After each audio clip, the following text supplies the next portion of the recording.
akaniita twende shamba. Siku hiyo ananiadhibu, ananiambia wewe mwanamke umeolewa. Nikamjibu labda niko wewe. Ukweli uongo? Njoo kimama.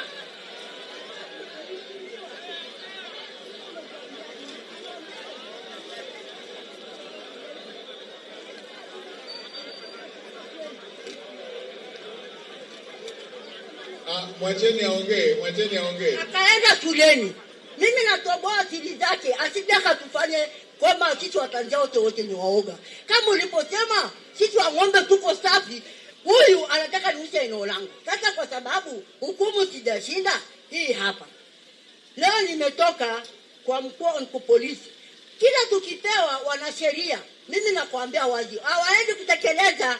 Wakifika kwenye tukio hawatekelezi, na nakuomba mheshimiwa wangu.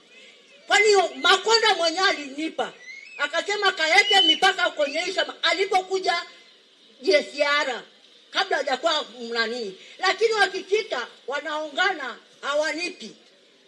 Haya, nimekusikiliza mama. Naomba unipe watu wa kwenda.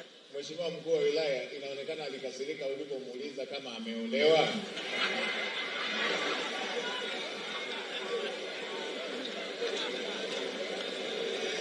Sasa afisa ardhi yuko wapi? Tutakusikiliza. Afisa ardhi yuko wapi? Haya, mheshimiwa